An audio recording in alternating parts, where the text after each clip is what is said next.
There's always people out there who are doing far better than you on pretty much anything you want to imagine. And if all you're doing is seeing yourself in their reflected light, let's say, then it's going to be pretty damn dismal. But it's not a good comparison because, well, first of all, there's danger in just comparing yourself to others, period, because they're not you. And God only knows what struggles they had to undertake to get to where they were, or what burdens they're currently carrying that you're not aware of.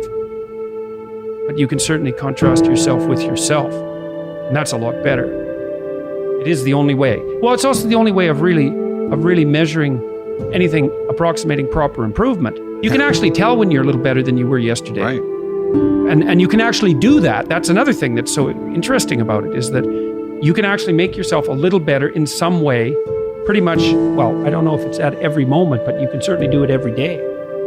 Be careful who you share good news with, because you want to share good news with people who are going to be genuinely happy for you, and be careful who you share bad news with, because that's equally tricky. You want someone who will listen to you when you're having trouble and allow you your grief. Beauty calls people to their higher being, I would say, and to make friends with beauty is to introduce yourself very carefully to one of the mysteries of life that make it worth living. There's never been a better time for the majority of people to be alive, and the future, although we're vulnerable and terrible things can always happen to us, it's hard to make a case that the future doesn't look comparatively positive. We're becoming extremely technologically sophisticated, and the world is changing at an incredibly rapid rate, and the only way we're going to be able to manage that in a positive way is if each of us, or as many of us as possible, are capable of making wise and careful and truthful decisions. And if we do that, then maybe things can continue to improve. You don't get people to stand up on their own 2 feet and to adopt responsibility if everything is given to them. And that's a real conundrum. You know, maybe you're in California, see someone speeding down the road in a convertible Porsche, and you think, oh man, what a lucky bastard. And the truth of the matter is that he's thinking about wrapping his expensive sports car around the next cement pillar that he comes close to. You know, you can't tell, and people have hard lives, and even people who are comparatively fortunate have hard lives. And the ideal that you're observing that makes you jealous and resentful is in large part an illusion that's created by your own mind.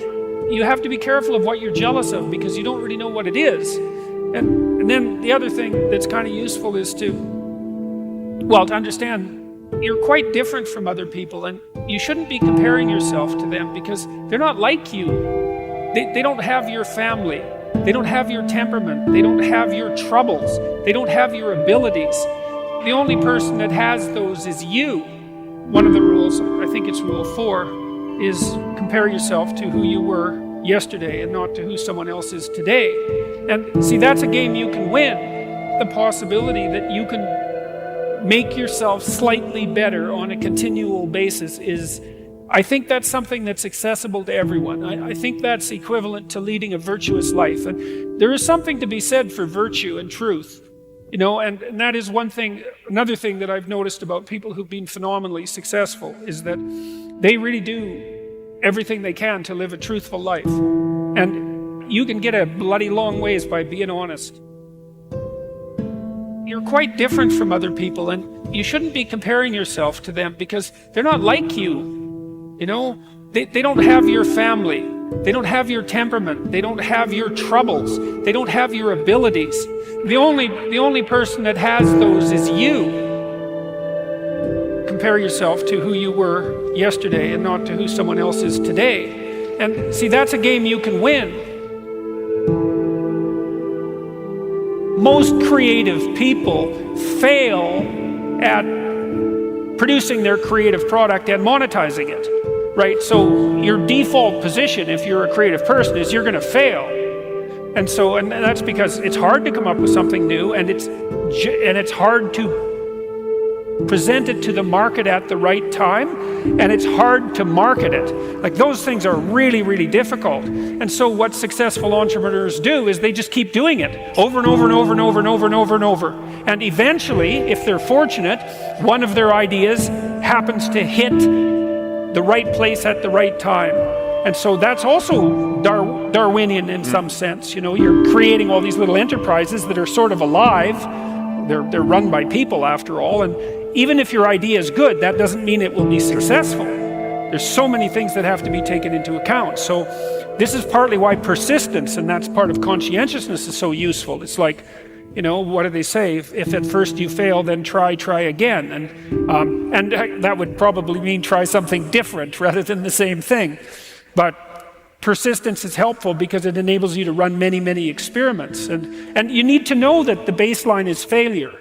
It's important because otherwise you'll blame that on yourself.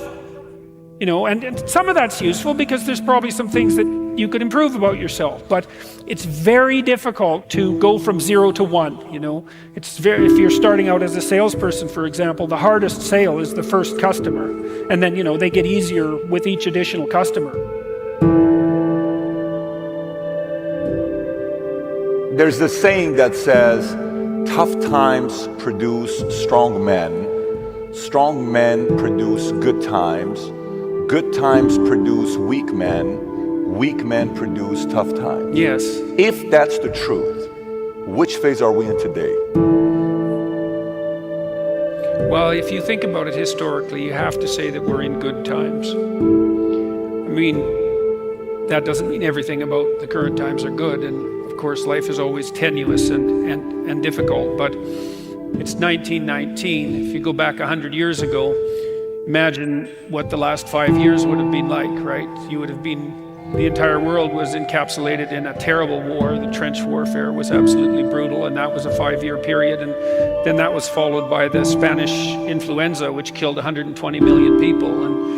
And so I'd rather be here now than there then by a substantial margin. And I think life is never easy, even under relatively positive conditions. But I would say that speaking on a global level, there's never been a better time for the majority of people to be alive. And the future, although we're vulnerable and terrible things can always happen to us, it's hard to make a case that the future doesn't look comparatively positive.